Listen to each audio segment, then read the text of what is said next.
हम खड़े हैं बक्सर के जिला अध्यक्ष माधुरी कुंवर जी के आवास पे।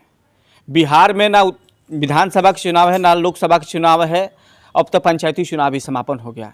लेकिन जिस प्रकार से बिहार की राजनीति इतना गर्म है, लेकिन जानते हैं इसका रीजन क्या है? रीजन मात्र बिहार में ब्राह्मणों को लेकर हुआ है।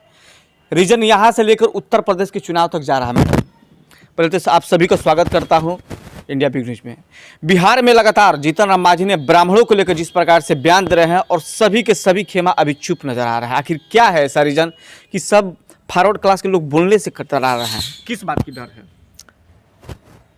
फॉरवर्ड क्लास ने इस समाज यानी पूरे देश को सींचा है, जो जहाँ है, खासकर बिहार जो है, और जो बोल रहे हैं इस तरह की भाषा, उनके सींचने का काम भी फॉरवर्ड क्लास ही ने किया है। अगर फॉरवर्ड स्वार्थ में लगा रह जाता तो इनकी जो बोली निकल रही है वो नहीं बोलते, न वो मुख्यमंत्री बनते और न एमएलए बनते। आज बोली निकली, चूँकि कुछ किए तो है नहीं, तो अब उनका टारगेट है फॉरवर्ड और उनका टारगेट है भाजपा। पता नहीं भाई, केंद्रीय नेतृत्व चाहे बिहार के नेतृत्व हमसे ज़्यादा अनुभवी है, लेकिन मैं अपने अनुभव बता रही हूँ कि भाजपा की के वोटरों को तोड़ना चाह रहे हैं। लेकिन भाजपा के युवा इस बात का अंदाज लगा रहे हैं कि आखिर भाजपा के जो फॉरवर्ड के नेता अभी तक जबान क्यों नहीं खुल रहा है? इतनी बात होने के अब तो ये बात वही बताएंगे। एक आश्चर्य की बात ये भी है कि जातीयता खत्म करो, समानता लाओ, और इस तरह के बयानबाजी से जातीयता का बिहार की खत्म हो जाएगी, बढ़ जाएगी। ये धीरे धीरे ऐसा विकराल रूप लेते जा रहा है। हम लोग जिस समय पढ़ते थे इस तरह जातीयता नहीं था। हमको सबसे पहले आश्चर्य लगा, पहले हम लोग हिंदू लिखते थे, शेड्यूल कास्ट है लिखते थे, मुस्लिम लिखते थे, धर्म के जगह यही लिखा।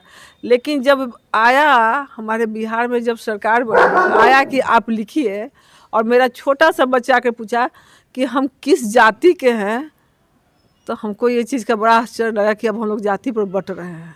जाति पर बट कर पता नहीं सरकार क्या करेगी, कहाँ पहुँचाएगी।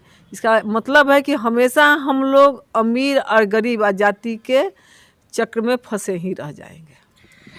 ये माना जाता है कि मैडम हिंदू रीति रिवाज के अनुसार ब्राह्मण को सर्वश्रेष्ठ माना जाता है, पूजा पाठ कराते हैं, सभी वर्गों में अपना योगदान रहता है उनका। लेकिन जिस प्रकार से उनके द्वारा शब्द का के सत्यनारायण भगवान का पूजा कराना, ब्राह्मणों के लाते जूता मारना, और उसके बावजूद भी ब्राह्मण के हम ये जानना चाहते हैं कि आखिर क्या, हमारे युवा ये जानना चाहते हैं, हमारे ये लोग जानना चाहते हैं कि आखिर हमारे साथ क्या हो रहा है, भेदभाव, किस प्रकार के भेदभाव, कितना दिन हम बर्दाश्त करेंगे सब चीज़ों को लेकर। और भाजपा के बड़े नेता, बिहार के डिप्टी सीएम, राज्यसभा सांसद रहे सुशील मोदी, उन्होंने कहा ऐसे बयानों से बचना चाहिए भाजपा के लोगों को। आखिर क्यों?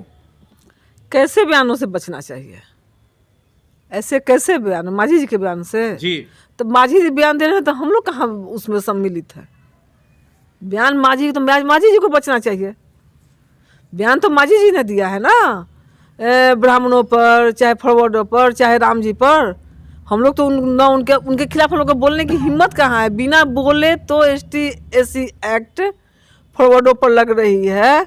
आदमी गाली भी सुनता है और केस का बोझ लेकर भी चलता है। ये स्थिति अभी ब्राह्मण, भूमियार, राजपूत और अदर जो समाज है उनकी हो गई है। लेकिन आप ही के पार्टी में तो कार्रवाई भी होता है। गजेंद्र झा ने बोला तो उनके ऊपर कार्रवाई पार्टी से निष्कासित कर दिया गया।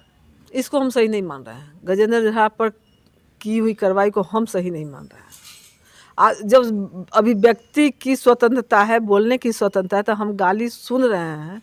हो सकता है हम अपने आवेश में आकर कुछ बोल दिए हों जो सही नहीं भी हो। एक बार समझाना चाहिए था, इस तरह का कार्रवाई नहीं करना चाहिए था। कहे तो कि एक लाइन का बात है, हमारे गठबंधन के लोग भाजपा के की वोटरों को तोड़ने का काम कर रहा है। अगर हमारी पार्टी समझ जाती है तो अच्छी बात है, नहीं तो हमें तो डर लग रहा है। यहाँ से उठ के उत्तर प्रदेश के चुनाव में चला गया। मैडम, यहाँ के मैटर उत्तर प्रदेश के चुनाव में, वहाँ पर खासकर ब्राह्मण तबके के लोग अब भाजपा पर आँख उठाना शुरू कर दिया है। ये बोलवाने का मतलब ही आपका बिहार से बोला गया है, बुलवाने का मतलब ही आपका यूपी चुनाव है। नहीं, इसके पीछे भी कोई और एकदम है, इसके पीछे भी कोई और। इस मांझी जी इस तरह से कैसे बोल देंगे? वो तो एक सीधे हम ये नहीं कहेंगे कि बहुत प्रपंची आदमी है, सीधे कहीं ना कहीं सोची समझी ये साजिश है, एक रणनीति के तहत उनको बुलवाया गया है। उत्तर प्रदेश चुनाव को प्रभावित करने के लिए उत्तर प्रदेश चुनाव को प्रभावित करने के लिए ही ये सब किया गया है। उसका पर्दाफाश भी हो जाएगा क्या? अब तो देखिए, हम तो उतने बड़े, हम तो जो बोल रहे हैं पता नहीं हम पर भी कोई कुछ कार्रवाई हो सकती है, लेकिन सही बात बोलने में पीछे नहीं हटना चाहिए। अब ये तो शीर्ष नेतृत्व जाने, इस पर हम नहीं कुछ बोलेंगे।